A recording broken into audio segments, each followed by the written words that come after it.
तो हेलो बच्चों, स्वागत है आपका हिंदी गुरुकुल के एक और नए वीडियो में। कैसे हैं? मुझे उम्मीद है कि आप अच्छे होंगे, स्वस्थ और मस्त होंगे। तो यदि आप मेरे इस चैनल पर पहली बार विजिट कर रहे हैं तो आप इसको लाइक और शेयर जरूर करें, और साथ ही साथ इसको सब्सक्राइब भी करें और घंटा भी दबा दें, ताकि आपको जब भी कोई नई वीडियो मिले तो आपका नोटिफिकेशन आपको पहले ये बता दें।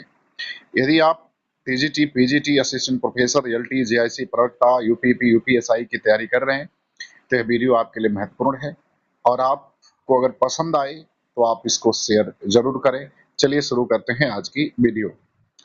पहला सवाल कह रहा है कि ब्राह्मण का स्त्रीलिंग बताइए। आपको ये बताना है कि ब्राह्मण का स्त्रीलिंग क्या होता है। ब्राह्मण का स्त्रीलिंग ब्रह्मी या ब्रह्मिणी या ब्राह्मी या ब्राह्मणी। तो आपको ये बताना है कि ब्राह्मण का स्त्रीलिंग क्या होगा। तो ब्राह्मण का स्त्रीलिंग बच्चों जो हो जाएगा वो ब्राह्मणी हो जाएगा। डी वाला ऑप्शन जो है वो सही हो जाएगा।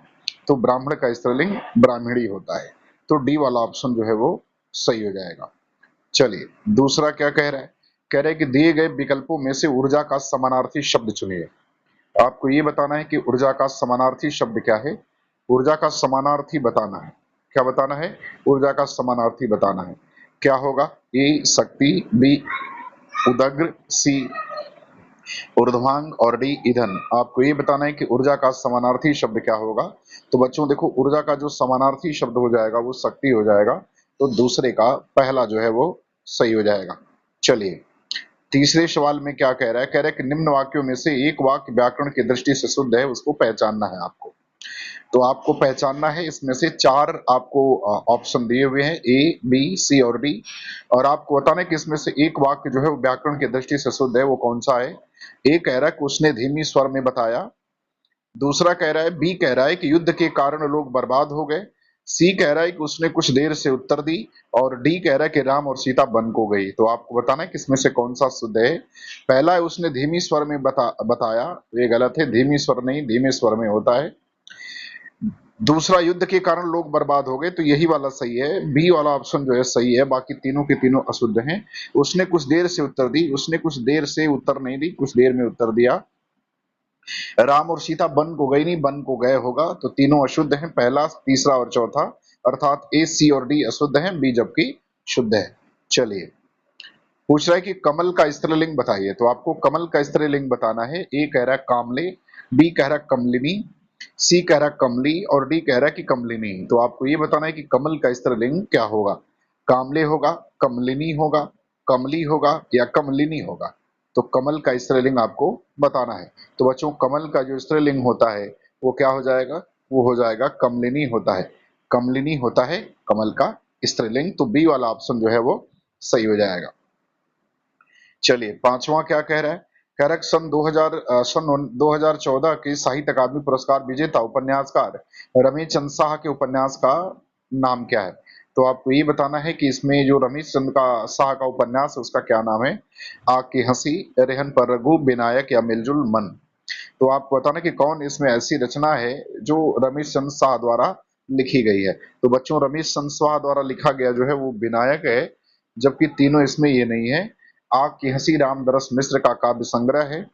रेहन पर रघु जो है वो काशीनाथ सिंह का उपन्यास है। और मिलजुल मन जो है मृदुला गर्ग का उपन्यास है। तो आग की हंसी रामदरस मिश्र का, रेहन पर रघु काशीनाथ सिंह का, विनायक रमेश चंद्र शाह का, और मिलजुल मन जो है वो मृदुला गर्ग का है। चलिए छठवें में कह रहा है कि अधजल गगरी छलकत जाए। तो आपको इसमें जो सेंटेंस बीच में जो रिक्त स्थान कर दिया है, तो आपको ये बताना है कि अजल गगरी छलकत जाए का भावार्थ क्या होगा, और अर्थात इस मुहावरे का भावार्थ आपको पूरा करना है। ए कह रहा है कम गुण वाला व्यक्ति दिखावा बहुत करता है। बी कह रहा है कि फूटी हुई गगरी से जल टपकता है। सी कह रहा है कि आधे जल से भरी गगरी नहीं ले जानी चाहिए। और डी कह रहा है कि आधे जल से भरी गगरी छलकत जाती है। तो आपको ये बताना है कि अज्जल गगरी छलकत जाए, इसका भावार्थ क्या होगा। तो बच्चों इसका भावार्थ ये हो जाएगा कि कम गुण वाला व्यक्ति दिखावा बहुत करता है। इसलिए ए ऑप्शन जो है वो सही हो जाएगा। चलिए सातवां देखते हैं क्या कह रहे हैं। कह रहे ईदगाह कहानी के लेखक हैं।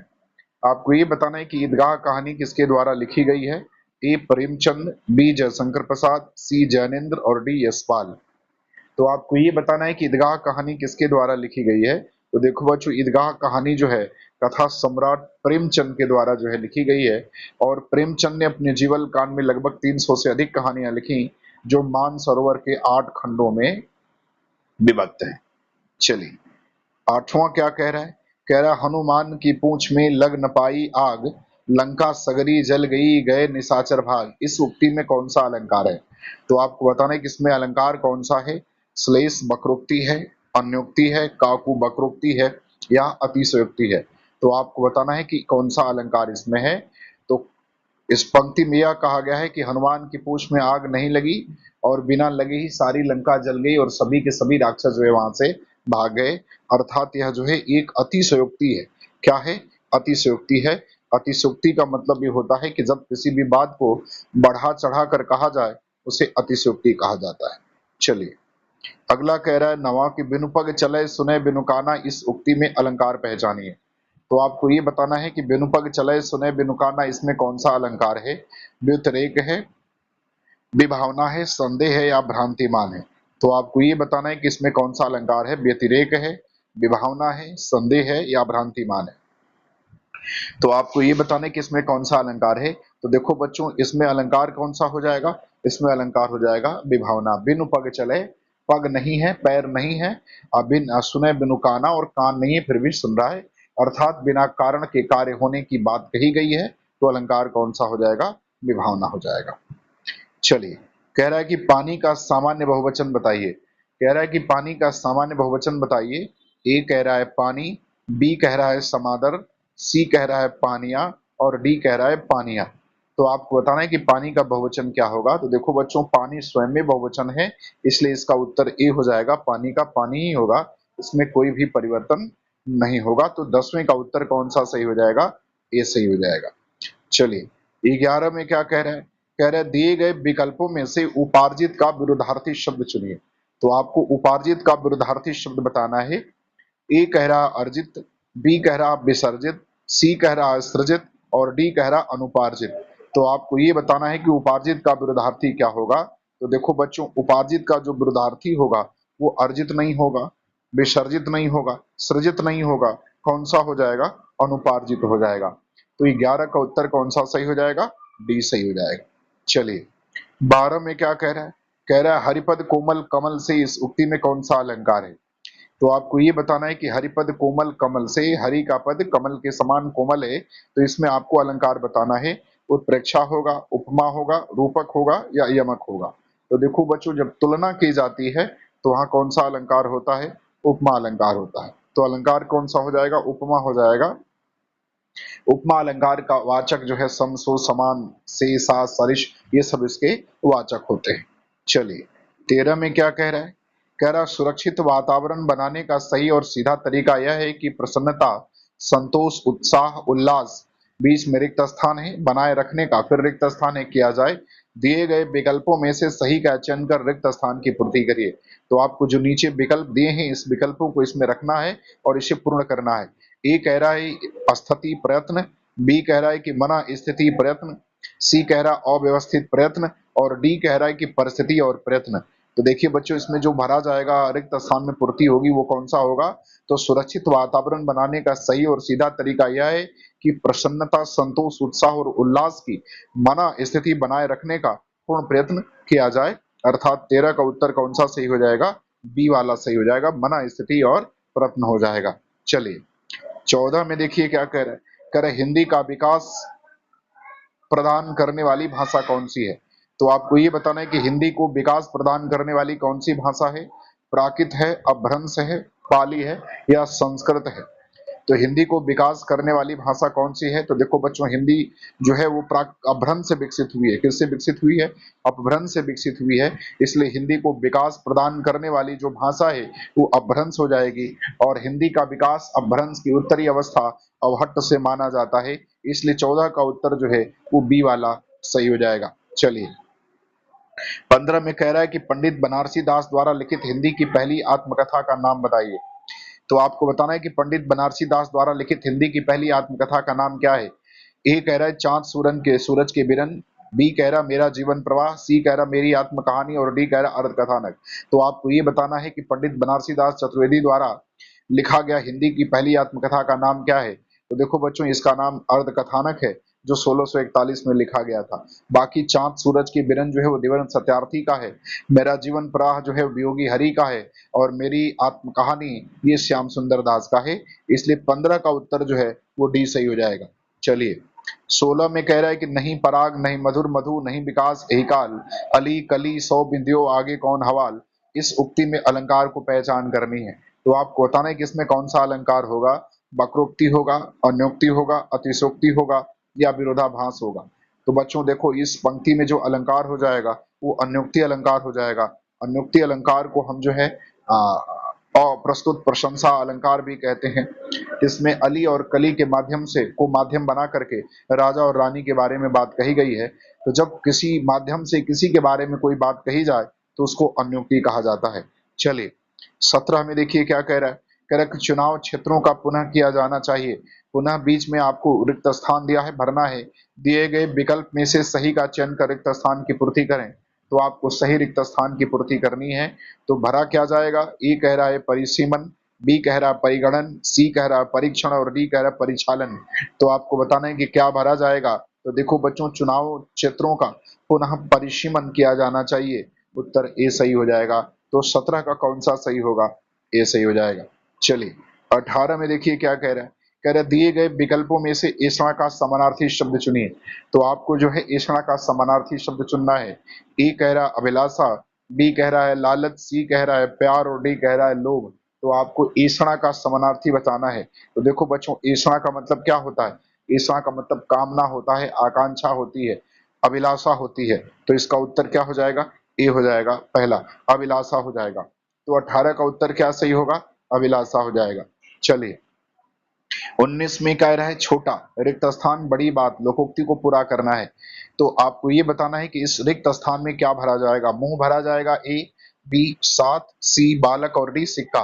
तो देखो बच्चों ये होता है क्या, छोटा मुंह बड़ी बात होती है। तो इसमें क्या भरा जाएगा। ए ऑप्शन भरा जाएगा, अर्थात मुंह भरा जाएगा। इसमें क्या भरा जाएगा, मुंह शब्द को इसमें भरा जाएगा। तो 19 का ए सही हो जाएगा। चलिए 20 में क्या कह रहा है। कह रहा है दिए गए विकल्पों में से कृपण का विरुद्धार्थी शब्द चुनिए। तो आपको ये बताना है कि कृपण का विरुद्धार्थी शब्द क्या होगा। ए कह रहा है तंगदिल, बी कह रहा है उदार, सी कह रहा है कंजूस और डी कह रहा है उधार। तो आपको विरुद्धार्थी का क्या बताना है। कृपण का विरुद्धार्थी शब्द बताना है। किसका, कृपण का बताना है, विरुद्धार्थी बताना है। तो ये बताना है कि क्या भरा जाएगा। तो देखो बच्चों 20वें का जो उत्तर हो जाएगा वो बी हो जाएगा, उदार भरा जाएगा। उदार होगा। इसका विरुद्धार्थी क्या हो जाएगा, उदार हो जाएगा। चलिए 21 में क्या कह रहा है। कह रहा है कि निम्न वाक्य के किस भाग में त्रुटि है। इसके लिए एक प्रमाणिक कथा प्रचलित है। इसके लिए एक प्रमाणिक कथा प्रचलित है। ए कह रहा है इसके लिए, बी कह रहा है कथा, सी कह रहा है एक प्रमाणिक और डी कह रहा है प्रचलित है। तो आपको बताना है कि किस भाग में इसमें त्रुटि आपको दिखाई दे रही है। तो देखो बच्चों इसमें जो त्रुटि दिखाई दे रही है वो सी वाले में दिखाई दे रही है। प्रमाणिक है तो एक लगाने की आवश्यकता नहीं है, इसलिए एक की जरूरत नहीं है, प्रमाणिक होना चाहिए यहाँ पर। तो 21 का उत्तर सी हो जाएगा। चलिए 22 में क्या कह रहा है। कह रहा है कि निम्न वाक्यों में एक वाक्य व्याकरण की दृष्टि से शुद्ध है, पहचानिए। तो आपको एक पहचानना है जो शुद्ध है, बाकी 3 अशुद्ध हैं। ए क्या है, कह रहा है कि वह स्वयं आएगा। बी कह रहा है कि वाक्य और वाक्य के भेदों पर प्रकाश डालिए। सी कह रहा है दूध में कौन पड़ गया। और डी कह रहा है कि वह शुद्ध सुंदर शोभा धारण कर रहा था। तो आपको बताना है कि व्याकरण की दृष्टि से 22 में कौन सा शुद्ध है। तो बच्चों व्याकरण की दृष्टि से पहला सही है, दूसरा गलत है कि वाक्य और वाक्य के भेदों पर प्रकाश डालिए। ये नहीं होगा, वाक्य के भेदों पर प्रकाश डालिए होगा। दूध में कौन पड़ गया नहीं, दूध में क्या पड़ गया होगा। और वह के साथ विसर्ग नहीं लगेगा, ये भी गलत है। चलिए 23 में कह रहा है कुछ बच्चे इधर आओ, वाक्य में विशेषण पहचानिए। कह रहा है कुछ बच्चे इधर आओ, इस वाक्य में आपको विशेषण पहचानना है। गुणवाचक होगा, परिमाणवाचक होगा, संकेतवाचक होगा या संख्यावाचक होगा। तो देखो बच्चों बच्चे है शब्द, तो और बच्चों के आगे कुछ लगा हुआ है ना। तो कुछ बच्चे इधर आओ, तो कुछ बच्चे तो संख्या पता नहीं है, लेकिन चूंकि अनिश्चित नहीं लिखा हुआ है इसलिए इसमें हो जाएगा संख्यावाचक। तो उत्तर क्या होगा, संख्यावाचक। क्योंकि बच्चे जो होते हैं वो काउंटेबल होते हैं, जिसकी गिनती हो सकती है। और जब गिनती हो जाएगी तो संख्यावाचक हो जाएगा। जब गिनती जिसकी नहीं होती है, जो माप तौल होता है, उसको परिमाण कहते हैं। इसलिए कुछ बच्चे इधर आओ वाक्य में विशेषण जो होगा वो संख्यावाचक विशेषण हो जाएगा। तो 23 का डी सही हो जाएगा। चलिए 24 में क्या कह रहा है, क्रोध रिक्त स्थान का ही एक रिक्त स्थान रूप है, दिए गए विकल्पों में से सही का चयन कर रिक्त स्थान की पूर्ति करिए। तो आपको इन जो रिक्त स्थान है इसकी सही पूर्ति करनी है। ए कह रहा है आत्मीयता अन्य, बी कह रहा है नाराजगी सहज, और सी कह रहा है सात्विकता उत्तम, और डी कह रहा है तामसिकता और घिनौना। तो आपको ये बताना है कि इसमें क्या भरा जाएगा। तो देखो बच्चों, क्रोध जो है वो तामसिकता का ही एक घिनौना रूप होता है, इसलिए इसका उत्तर डी भरा जाएगा, अर्थात डी ऑप्शन सही हो जाएगा। तो 24 का कौन सा होगा, डी हो जाएगा। चलिए 25 में क्या कह रहा है, कह रहे निम्न वाक्य के किस भाग में त्रुटि है, हम कब तक सहते रहेंगे और अपमान का घुट पीते रहेंगे। तो आपको बताना है कि इसमें से कहाँ अशुद्ध है, सहते रहेंगे और, बी कह रहा है हम कब तक, सी कह रहा है अपमान का घुट, और डी कह रहा है पीते रहेंगे। तो बच्चों देखो इसमें एक जगह जो अपमान लिखा है ना ये गलत लिखा हुआ है, इसलिए जो है इसका अशुद्ध रूप जो हो जाएगा वो सी वाला हो जाएगा। तो 25 का क्या हो जाएगा, अशुद्ध हो जाएगा। अपमान होता है आधा प नहीं होता है, पूरा प होता है, इसलिए सी जो है वो अशुद्ध है इसमें। चलिए 26 में कह रहा है कि मेरे कुर्ता पैजामा में 3.5 मीटर कपड़ा लगेगा, वाक्य में विशेषण पहचानिए। कह रहा है मेरे कुर्ता पजामा में 3.5 मीटर कपड़ा लगेगा, कपड़ा कितना लगेगा, 3.5 मीटर। तो मेजरमेंट हो गया। तो आपको ये बताना है कि किस तरह का विशेषण है, संख्यावाचक है, संकेतवाचक है, परिमाणवाचक है या गुणवाचक है। तो 26 का उत्तर बताइए। तो बच्चों देखो मेजरमेंट जब हो जाएगा, माप हो जाएगा तो परिमाण हो जाएगा, तो 26 का उत्तर सी सही हो जाएगा। चलिए 27 में कह रहा है कि नदी का जल ठंडा है का सामान्य बहुवचन बताइए। कह रहा है नदी का जल ठंडा है का सामान्य बहुवचन बताइए। ए कह रहा है कि नदियों का जल ठंडा है, बी कह रहा है कि सभी नदी का जल ठंडा है, सी कह रहा है नदी का जल ठंडा है, और डी कह रहा है कि नदियों का जल ठंडा है। तो आपको सामान्य बहुवचन बताना है इसका। तो बच्चों इसका सामान्य बहुवचन हो जाएगा डी वाला, नदियों का जल जो है वो ठंडा है, जबकि ए भी लिखा हुआ है लेकिन है लिखा हुआ है, इसलिए डी जो है वो सही हो जाएगा। चलिए 28 में क्या कह रहा है, चोटी का पसीना एड़ी तक आना, कहावत का अर्थ बताना है आपको कि चोटी का पसीना एड़ी तक आना, इस कहावत का अर्थ क्या है।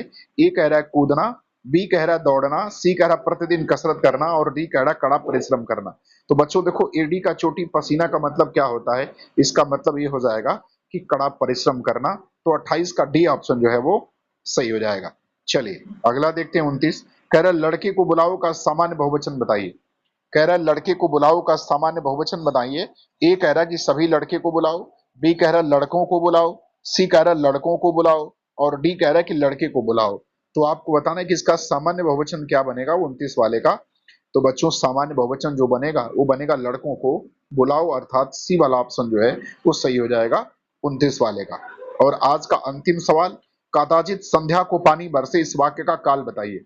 कह रहा है कदाचित संध्या को पानी बरसे इस वाक्य काल काल बताइए। ए कह रहा है भूतकाल, बी कह रहा है संभाव्य भविष्यत काल, सी कह रहा है, डी है, यहाँ सी होना चाहिए ना, ये सी है और ये डी आप समझिए। चलिए सी कह रहा है वर्तमान काल और डी कह रहा है कि सामान्य भविष्यत काल। तो आपको बताना है कि 30वें का उत्तर क्या होगा। तो बच्चों 30वें का उत्तर हो जाएगा बी, इसको क्या कहते हैं, संभाव्य भविष्यत काल कहते हैं। ठीक है, तो मुझे उम्मीद है कि मेरी वीडियो आपको पसंद आई होगी। यदि आपको अच्छी लगे तो आप इसको लाइक शेयर और सब्सक्राइब जरूर करें।